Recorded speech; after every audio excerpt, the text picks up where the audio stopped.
सबसे पहले तो आप लोगों को ये लगा होगा कि यार चुनाव के 4 साल पड़े हैं,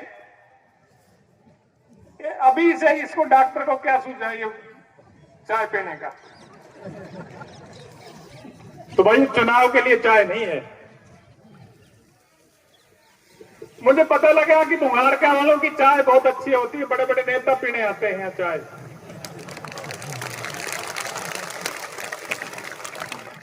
तो मैंने सोचा भाई सर्दियों का टाइम है, मैं भी पीऊं और हमारे सारे साथीगण इनको भी पिलाऊं, इसलिए चाय का प्रोग्राम किया।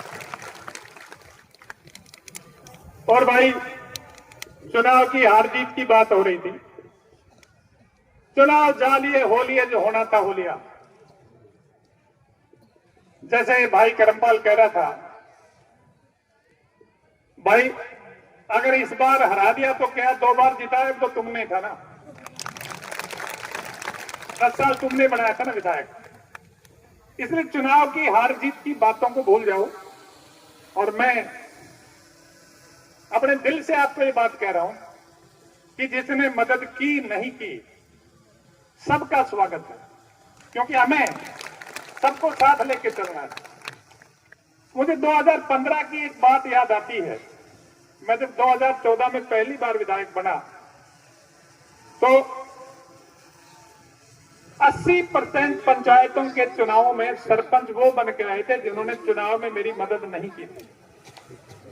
तो मैंने, वो सरपंच मेरे से दूर दूर रहते थे, आते हुए संकोच करते थे। एक दिन मैंने सारे सरपंचों को बुलाया, मैंने कहा भाई पीछा की घोड़ मथोल और 4.5 साल बचे हैं इस योजना के, मेरे साथ मिलकर काम करो, सब गांव का विकास करवाएंगे। और मैं चुनाव से 1 महीने पहले तारा जेवड़ा थारी पीठ पे डाल दूंगा, जिस जान उठे चला दियो। तो वही बात आज कह रहा हूं कि भाई चुनाव हो लिए, जहां देना था दे दिया। मैं ये भी आपसे गारंटी नहीं लिखवाता कि भाई अगली बार मेरे साथ रह जियो, क्यों भगत पतो रख के भगत पड़ेगा। मैं सिर्फ ये कह रहा हूं कि इस 4 साल में अपने भाईचारा कायम रखो, मिलते जुलते रहो, बड़े निसंकोच मेरे पास आओ, चाहे वोट दिया ना दिया, मेरे से जितना बन पाएगा करूंगा। और चुनाव के टाइम जब समय आए तब देख लेना। दूसरी बात साथ साथ ही और कहना चाहूंगा कि सोशल मीडिया पे जो संदेश गया था उसमें गया था कि भाई अभय सिंह चाय पिला रहा है। भाई अभय सिंह नहीं, पूरा बुंगारका गांव चाय पिला रहा है। और ये पूरे गांव का प्रयोजन का ये प्रोग्राम था। और मैं सारे गांव के एहसान बंद हूं कि पूरे गांव के लोग यहाँ बैठे हैं और इन्होंने मेरे स्वागत के लिए यहाँ जो जितना जिस गर्मजोशी से स्वागत हुआ, वो मैं वापसी में ही मैं दिल की गहराइयों से उनका एहसान बंद हूं। कितना प्यार उन्होंने जताया, जिस तरह से स्वागत किया, मैं हमेशा, मुझे याद रखेगा। पूरे गांव का धन्यवाद।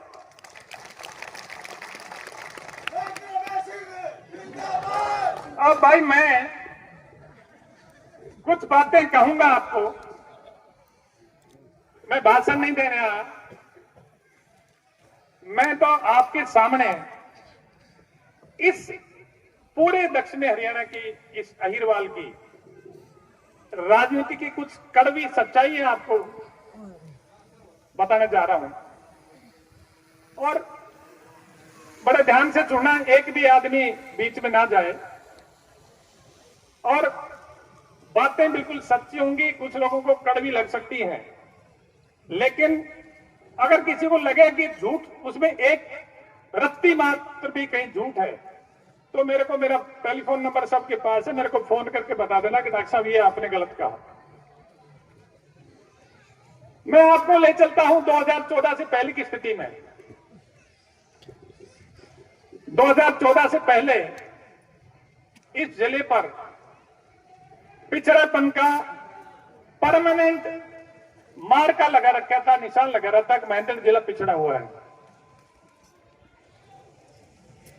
खेतों में पानी नहीं था, कुएं 2-2 हजार की फीट की गहराई पे पानी चला गया था,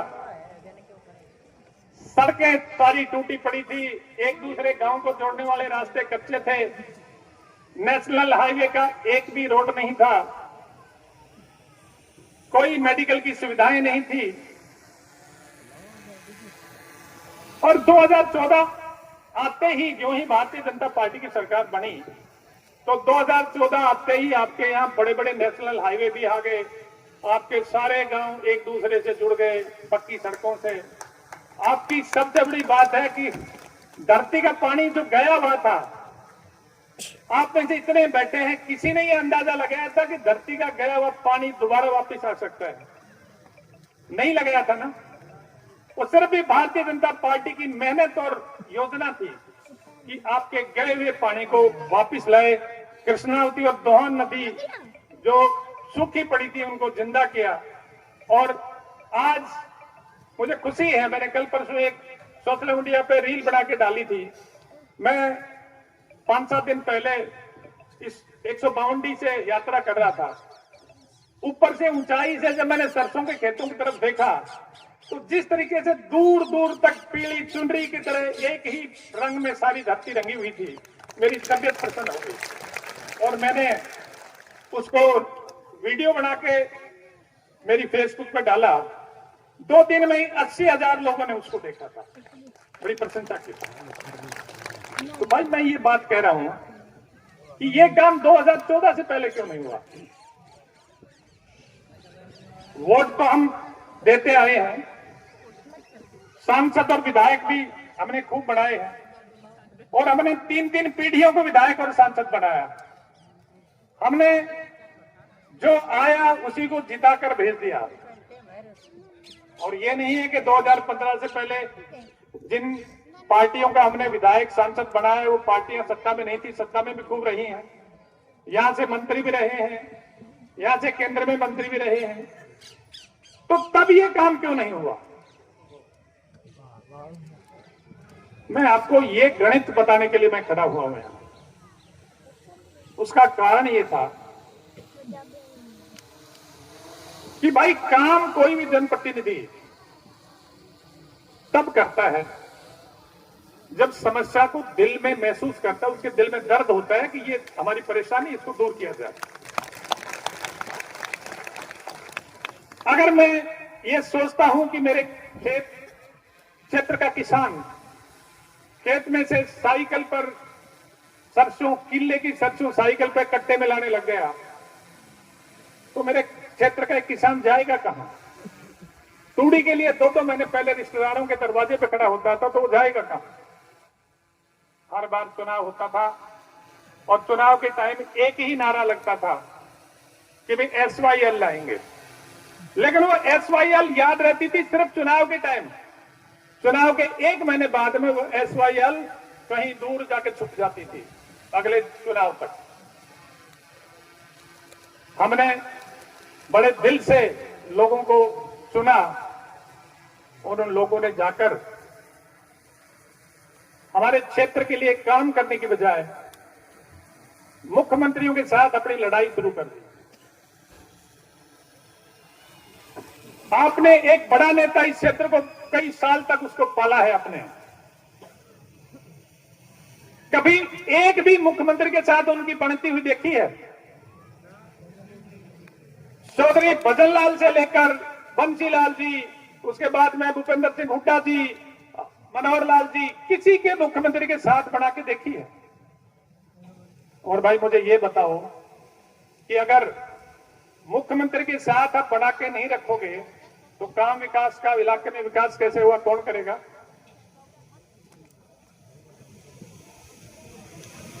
और इलाका पिछड़ता चला गया, पिटता चला गया। 2014 में हमारे जैसे सामान्य परिवारों के आदमी, चाहे महेंद्रगढ़ से बना हो, चाहे दिल्ली से बना हो, चाहे नादौन से बने हो, हमारे जैसे सामान्य परिवारों के आदमी विधायक बने, और हमें ये पीड़ा थी, टीस थी कि हमारा इलाका बर्बाद हो रहा है। अगर आपको याद होगा, विधानसभा की पहली अपनी स्पीच में पहली बार विधानसभा में कहा था, तो मैंने पानी का मुद्दा उठाया था और मैंने कहा था कि लिफ्ट इरिगेशन सिस्टम को इसको सुधार के हमारे इलाके को पानी दो। हमारी तो बाल्टी टूटी पड़ी है, टूटी बाल्टी में पानी कैसे जाएगा। और जब जो ये नेता आज मेरे अंदर खामियां निकालते हैं, जो लोगों को भड़काते हैं रोजाना, वो जब एसी के कमरों में रजाइयों में सोए हुए थे, तब मैं हथनी कुंड से नार रोड तक कच्ची पटरी पर इस नहर के साथ चल रहा था। और ये काम सोने से नहीं होते। और उसके बाद में अगला इसका पक्ष देखिए, मैंने किसी को कभी किसी के खिलाफ नहीं बोला, किसी को कभी कुछ नहीं कहा। जो आदमी मुख्यमंत्री के साथ मिलकर इस इलाका का विकास करे, इस क्षेत्र के किसानों की खुशहाली के लिए काम करे, उसको सार्वजनिक मंच से गद्दार कहते हैं। अगर इलाके के लिए काम करने वाला गद्दार है, तो जिन्होंने 50 साल तक काम नहीं किया, उनको क्या कहोगे आप? तो मैं ये कहता हूं, मेरा दोष यही था कि मैंने इस इलाके के हित के अलावा कुछ नहीं सोचा। और भाई, उनका दोष नहीं है, ये दोष है हमारा। जब मुख्यमंत्रियों के खिलाफ वो लोग बोलते थे, तो हम उनको राजा और बब्बर शेर कहते थे। तो दिमाग खराब किसने किया उनका? हमने किया। और भाई, जब राजा बना दिया, तो राजा तो बस प्रजा को प्रजा की तरफ ही देखेगा, भाई बहनों की तरफ, साथियों की तरफ नहीं देख सकता। हम 4-4 घंटे लोगों को सुनते हैं, हम तो अहंकारी और घमंडी हो गए। और जो हफ्ते में एक दिन जरों का दर्शन देते हैं, वो इस क्षेत्र के हितकारी हो गए। हमें अपने आप में झांक कर देखना चाहिए कि हमने इस इलाके को कहां से कहां पहुंचा दिया, हमने अपने फैसलों से। और जहां तक बब्बर शेर की बात है, तो बस बब्बर शेर तो शिकार करेगा। भाई, ये खाना जिसने शुरू किया है, मेहरबानी करके बंद कर दो 2 मिनट के लिए। ये अव्यवस्था फैल जाएगी। जो ये प्रबंध करता है, इनको कह रहा हूं कि ये खाना फिलहाल बंद कर दो। देखिए, एक बार बैठे रहे, आप सभी को ये शांति से जलपान की व्यवस्था मिलेगी। सबको जलपान करके भेजेंगे और ये बंद करोगे। तो मैं ये कह रहा था कि जब शेर की बात आती है, तो शेर तो भाई शिकार करेगा। शेर को तो शिकार के बगैर तसल्ली नहीं होती। और शिकार करेगा तो अपने पराये उसके लिए कुछ नहीं है।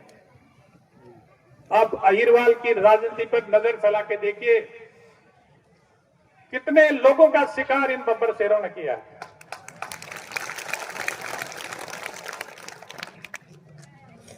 मैं आपको सिर्फ एक बात समझाना चाहता हूं। क्षेत्र के भविष्य के बारे में मैं बात कर रहा हूं, नवयुवकों के भविष्य की बात कर रहा हूं।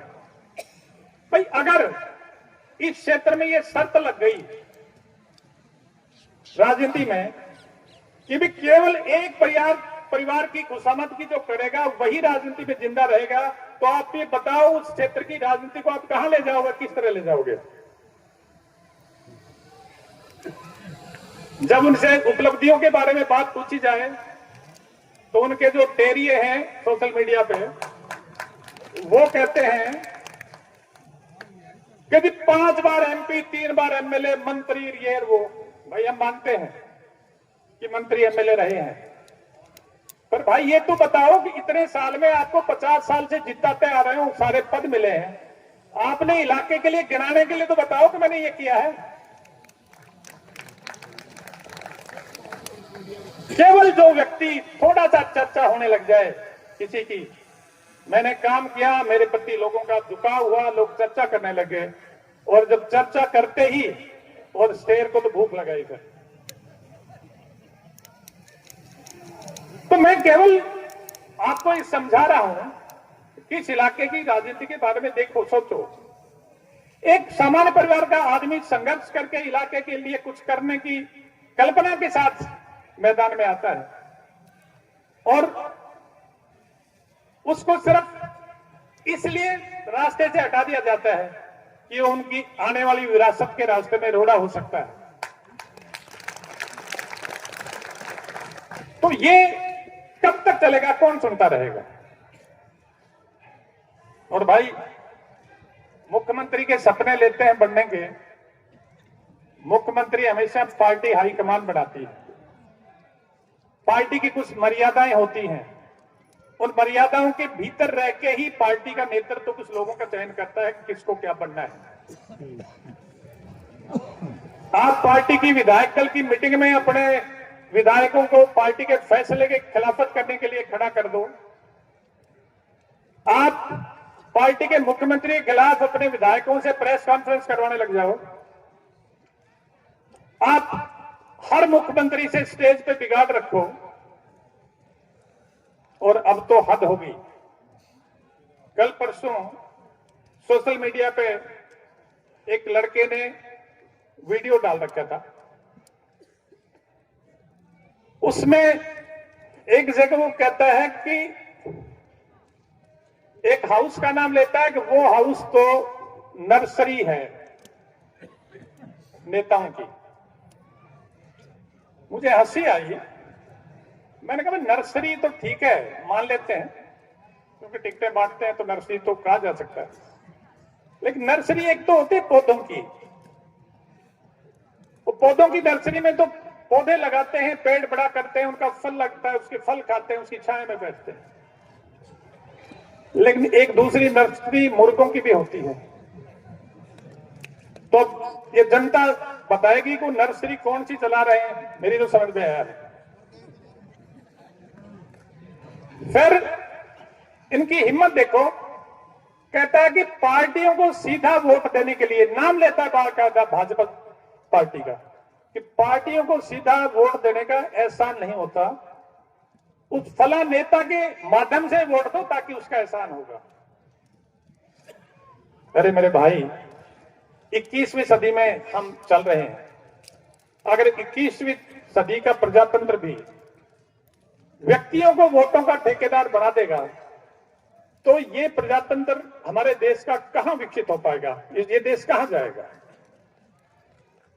तो भाइयों, मैं आपको, विशेषकर नौजवान साथियों को मैं ये कहता हूं कि आप इस पर विचार कीजिए कि क्या इस क्षेत्र में की राजनीति को एक घर की जेब में डाल के बंद कर दिया जाना उचित है? क्या कोई क्षेत्र का नवयुवक जो राजनीति की इच्छा रखता है, अपनी इच्छा से, अपने काम से ऊपर नहीं जा सकता? क्या कोई काम करने वाला आदमी राजनीति में जिंदा नहीं रह सकता? और मैं जहां तक नांगल चौधरी की चुनाव की हार की बात है, मुझे चुनाव का दुख नहीं है। चुनाव के दौरान जो जुमले गढ़े गए, उन जुमलों की तकलीफ है मुझे। 3 बातें कही गई। पहला तो एक शुरू में तो एक जुमला छोड़ा कि ये तो गुजरों का हो गया, गुजरों में रहता है। अहिरों के गांव में प्रचार किया गया। मैं उनसे पूछता हूं कि विकास जब कोई आदमी करवाता है कि विधायक की जिम्मेवारी होती है, वो विधायक किसी एक जाति के लिए काम करने के लिए आता है या सारे समाज के लिए काम करने के लिए आता है? अगर मैंने सब जगह, मैं ये कभी नहीं कहता कि मैंने किसी समाज में ज्यादा किया है, कम किया, लेकिन मैंने हर गांव में, मैंने अगर पानी के स्टोरेज टैंक अगर मैंने बुंगारकौन बढ़ाया है तो सरोई वाली में भी बढ़ाया है। मैंने अगर नाड़ खनवास में बढ़ाया है तो गोद बढ़ावा में बढ़वाया है। मैंने अगर धानोता में बढ़वाया है तो बसीरपुर में बढ़वाया है। मैं हर सब गांवों को, अगर मैं इधर अलीपुर में बढ़ाया है तो निजामपुर में, छीलों में बढ़वाया है। मैं हर गांव को साथ लेके चलता हूं और मैं समझता हूं कि अगर मेरा जैसा पढ़ा लिखा आदमी अगर केवल जातिवाद में फंस कर रहेगा तो इस देश में बाकी लोग कहां क्या करेंगे। और भाई, चाहे वोट ना दिए हो बुजुर्गों ने, सामाजिक दबाव होता है, कई बार हालात हो जाती है, लेकिन कई गांव में बहुत अच्छे वोट भी आए हैं। नान में 1000 से ऊपर वोट आए हैं, धनवास में 1100 से ऊपर वोट आए हैं, मतलब मारोल में वोट अच्छे आए हैं, नारडी में अच्छे वोट आए हैं, कई गांव में अच्छे वोट आए। और भाई वोट तो जो है ना, मैं वोट तो सब कुछ होने के बाद में सब सारी पार्टियां, सारे नेता, नांगल चौधरी एक ऐसा हल्का था जिसमें सारी विपक्षी पार्टियों के नेता एक गाड़ी में चलते थे। बताओ इसमें कोई झूठ है? बताओ, चाहे कांग्रेस के हो, दूसरी पार्टियों के हो। और नांगल चौधरी एक ऐसा हल्का है जहां 3 बड़े नेता पार्टी के अंदर से पार्टी के विरोध में काम कर रहे थे। तो किसी को दोष क्यों देते हैं? और फिर भी आप लोग 14वें राउंड तक जीते हो, केवल 16,185 वोटों की गिनती में आप 11,448 वोटों से हारे हो। तो इसका मतलब क्या समझा जाए? तो सारे षड्यंत्र जो जहां जहां हो सकते थे वो सारे रचे गए हैं। मैं किसी अपने क्षेत्र के लोगों को इसका दोषी नहीं मानता। एक चुनाव जीतते ही एक और बात आई, बड़े हंस के कहा कि हम जीत गए, वो हार गया। तो भाई ये तो बात मैं मानता हूं कि वो जीत गए, मैं हार गया, ये तो सच्चाई है, इसमें नकार कोई नहीं सकता। लेकिन मेरे को उसी टाइम एक स्कूल के टाइम में पढ़ते हुए एक कहानी याद आई। हम 4वीं 5वीं में पढ़ते थे तो एक कहानी आती थी महात्मा बुद्ध की। एक बुढ़िया का एक ही बेटा था, वो बेटे की मौत हो गई। बुढ़िया रोती हुई महात्मा बुद्ध के पास गई कि महाराज मेरा एक ही बेटा था और वही सहारा था, वो मर गया, उसको जिंदा करो। तो महात्मा बुद्ध ने कहा माई जिंदा कर दूंगा, तू जा एक रोटी ले आ, किसी ऐसे घर से लाना जहां कोई भी ना मरा हो। वो सारे गांव में घूम गई, घर घर जाके कोई कहे हमारे वो मर गया, कोई वो मर गया, वो मर गया। थोड़ी देर में जाके बुढ़िया के महात्मा बुद्ध के पास जाके बोले महाराज ऐसा तो कोई घर नहीं मिला जहां कोई ना मरा हो। तो बोला बुढ़िया क्यों फिर बिना काम रोना धोना कर रही है, सब्र कर ले, मरना सबको, सब घर में मरते, तो तू मर की कोई बात नहीं। तो वही बुढ़िया वाली बात है, मैं कहता हूं जो कहने वाले हैं वो मुझे बता दें कि उनके परिवार में कौन सा आदमी है, उनके परिवार में कौन सा ऐसा व्यक्ति है जो चुनाव लड़ा हो और कभी भी नहीं हारा हो, बता दें वो मुझे, तो मैं मान लूंगा। अगर मैं पहली बार मैं ही हारा हूं तो ठीक है। फिर एक और चलाया कि हमने दक्षिणी हरियाणा में हवा बनाई। भाई आप एक बात बताओ, हवा पार्टी के उम्मीदवार को जिताने से बनती है, हराने से बनती है? आप पार्टी के उम्मीदवार को तो हराने लगते हो, उनको हराते हो और फिर कहते हो हमने हवा बनाई। और फिर हवा बनाने वालों की बात सुन लो। हवा बनाने वाले एक विधानसभा जीतने के लिए 3 विधानसभाओं को दांव पे लगा रखा था। ये प्रेस मीडिया के साथी यहां खड़े हैं, मैं इनको एक निमंत्रण देता हूं। महेंद्रगढ़, नारनौल और नांगल चौधरी को सबको पता है, उसकी जांच की जरूरत नहीं है। उन दोनों हलकों में भी आप जाके, आप फौजी पत्रकार हो, आप पता कर लो जो हवा बनाने वाले हैं उनकी सेना किस उम्मीदवार के साथ लग रही थी। सारे के सारे अपने सेनापतियों को कांग्रेस के उम्मीदवारों के साथ लगा रखा था, क्योंकि वो कांग्रेस के उम्मीदवार उनको अकेले में मदद कर रहे थे। ये सबको पता है, सत्य है। अब एक सीट को जीतने के लिए आप 3 विधानसभाओं को अपनी पार्टी की तो दांव पे लगाते हो और फिर ये कहते हो हमने हवा बनाई। भाई हवा तो तुमने बिगाड़ने में कोई कसर नहीं छोड़ी, पर बच गए ये। मैं कहना नहीं चाहता, मेरे भाई कंवर सिंह बैठा है यहाँ, इसको तो भाई पानी ने बचा लिया, कंवर सिंह को तो। वहां हमने मिलकर वहां पानी का बहुत काम किया था। और वो नारनौल वाले को मुख्यमंत्री नायब सैनी ने बचा लिया, सैनियों ने सारे वोट इकट्ठे डाल दिए। मैं तो उन्होंने तो सौदा कर लिया था तीनों विधानसभाओं का। हवा बढ़ती है पार्टी की काम से। हवा पार्टी की बनी, खेतों में किसानों के पानी पहुंचाने से हवा बनी, इस क्षेत्र में लॉजिस्टिक हब लाने में हवा बनी, इस क्षेत्र में मेडिकल कॉलेज लाने में हवा बनी, इस क्षेत्र के गांव के रास्ते बनाने में हवा बनी, इस क्षेत्र में किसानों के सम्मान निधि देने में बार बार किसानों के खाते में पैसा है, उससे हवा बनी। हवा किसी का काम बिगाड़ने वालों से नहीं बढ़ती, हवा तो काम से बढ़ती है। भारतीय जनता पार्टी ने इतना काम किया है तो इस पार्टी का गुणगान करना चाहिए। हवा तो भारतीय जनता पार्टी की वजह से बनी है, व्यक्तियों की वजह से नहीं बनी।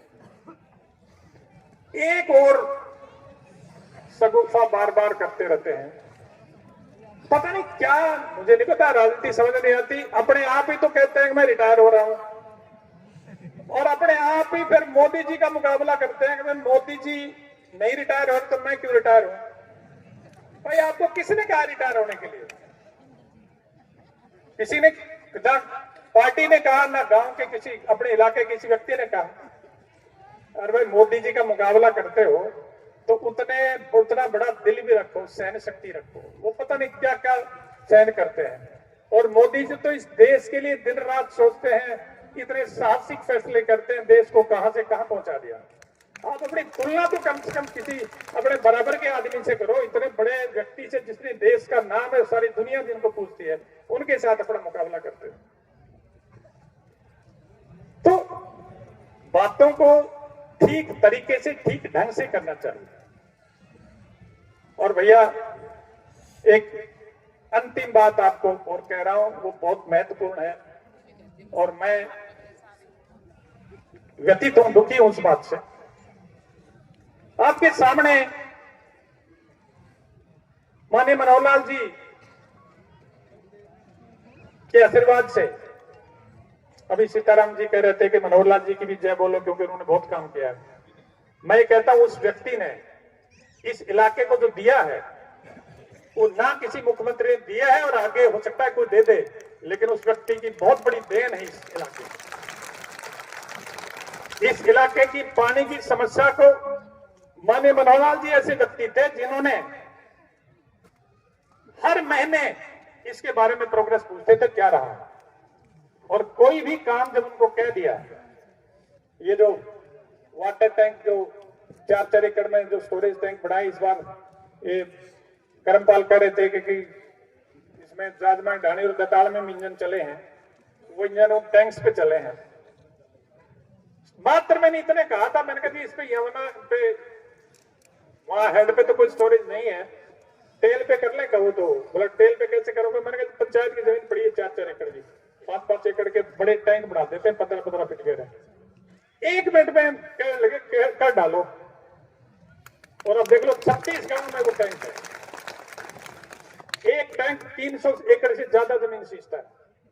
इस सर्दी में जब पानी की एक एक बूंद की कीमत होती है तो 300-400 एकड़ एक गांव के सींचते हैं, कितना बड़ा एरिया इसमें सिंचित होता है। तो मैं मेडिकल कॉलेज की बात कर रहा था आपके सामने। आपसे सबसे मेरा एक तो ये निवेदन है, नौजवान और ये जो जहां जितने हमारे साथी बुजुर्ग बैठे हैं और माताएं बहनें बैठे हैं, आप उस कॉलेज को एक बार अंदर घुस के देख के जरूर, उस भवन को, आपको तब असली मायनों में पता लगेगा कि भारतीय जनता पार्टी की सरकार ने इस जिले को कितना बड़ा संस्थान दिया है। उसके अंदर जब घुस के देखोगे ना तो ऐसा लगेगा किसी विदेशी अस्पताल के अंदर घूम रहे हो। तो मेरा सबसे निवेदन है, एक बार जाके जरूर देखो। मैं गया था एक दिन गया था उस अस्पताल में, 2 घंटे लगा के आया। मैं उस भवन को देख के रोमांचित हो गया। मैं कह बहुत अच्छी सुंदर चीज बनाई है, लेकिन भाइयों बहनों कुछ दिन शाम तक मेरे चेहरे की उदासी नहीं गई। वो अस्पताल इस तरह से खड़खड़ा रहा है, ना डॉक्टर है, ना मरीज है, ना सुविधाएं हैं, और बहुत कीमती मशीनरी वहां लगी हुई है। मशीनरी बेकार पड़ी है। मैं आपको एक बात के लिए आपसे निवेदन करूंगा, वो कॉलेज राजनीति के भेंट में जा रहा है, उस कॉलेज को बर्बाद करने की योजना बना रखी है लोगों ने, और इसके लिए जब तक आप और हम आगे नहीं आएंगे तब तक ये कॉलेज का उद्धार नहीं होगा। बताओ, मेरे साथ चलने के लिए तैयार हो? डॉक्टर अभय सिंह यादव जिंदाबाद, डॉक्टर अभय सिंह यादव जिंदाबाद। डॉक्टर साहब आप आगे बढ़ो, डॉक्टर साहब आगे बढ़ो।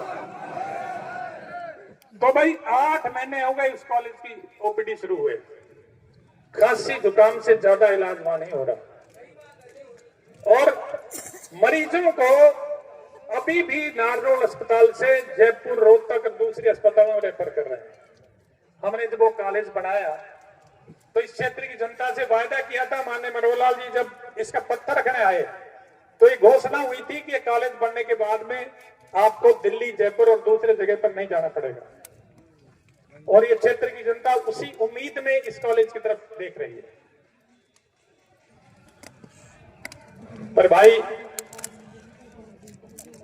मुझे पता है कि जिस तरह के फैसले उस कॉलेज के बारे में लिए जा रहे हैं, मैं तो माननीय मुख्यमंत्री जी से भी आग्रह करूंगा कि वो स्वयं समय है तो स्वयं निकल के, नहीं तो किसी सीनियर मिनिस्टर्स को भेज के इस कॉलेज की हालत दिखा लें एक बार।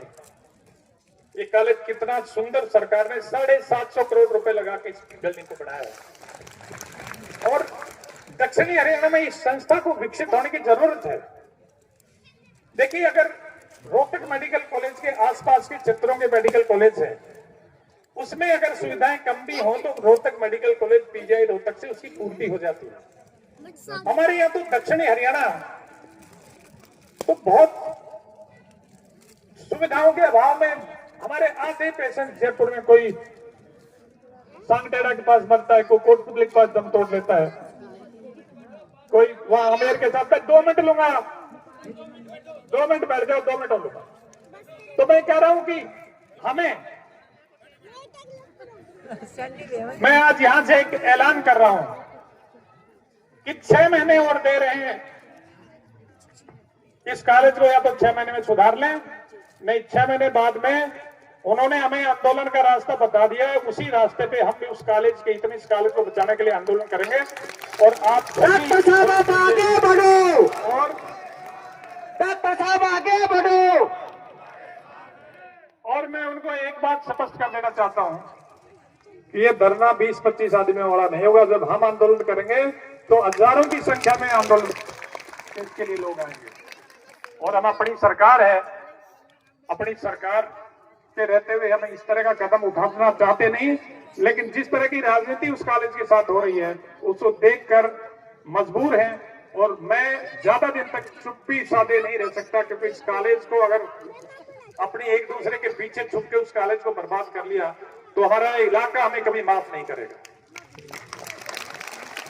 और भाइयों, मुझे और कुछ नहीं चाहिए, आप लोगों ने मुझे प्यार जितना दिया है, मैं जहां भी नांगल चौधरी हल्के के बाहर भी जाता हूं, 3-4 हल्कों में, कभी राजस्थान की बहरोड तहसील, खेतड़ी तहसील, जो लोग मुझे नहीं भी जानते वो भी नाम सुनते बड़े प्यार से मेरे को सम्मान देते हैं, बड़ा प्यार करते हैं। आप लोगों ने बहुत प्यार दिया, और हमेशा जब भी मैंने बुलाया तो मुझे याद है दोंगड़ा हिल की वो रैली, एक बुजुर्ग रैली के बाद में मैं किसी ने चाय के लिए मेरे को कह दिया कि आओ डॉक्टर साहब चाय पिलाता हूँ, बैठ गए तो बुजुर्ग बैठे थे, तो बुजुर्ग रैली के बारे में हम बात कर रहे थे, दूर बैठा सुटा था, तो कहने लगा, अरे सुनो रे, मैं 85 साल का हो गया, मैंने इस मैदान को कभी भरा हुआ नहीं देखा है, बहुत बड़े बड़े नेताओं की रैली देखी थी, और बोला आज तो इस अभेसक ने इस मैदान को उजला दिया। वो सब आप लोगों का सहयोग था, आपका प्यार था। मुझे कोई आपसे भेंट नहीं चाहिए, कोई उपहार नहीं चाहिए।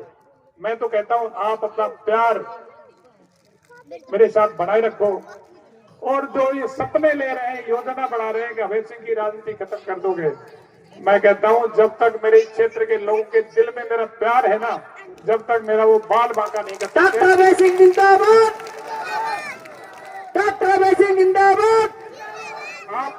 आप लोग बड़े प्यार से, बड़े ध्यान से आप आए, इतना स्वागत किया और इतनी देर बैठे, आपने बड़ी बहुत बेसिकली सहनशीलता से मेरे को सुना है। सभी माताओं बहनों का, सभी बुजुर्गों को, नौजवान साथियों का, बुंगारका गांव के सभी निवासियों का तहे दिल से धन्यवाद करता हूं। और आपको नया साल प्रारंभ हो गया, नए साल की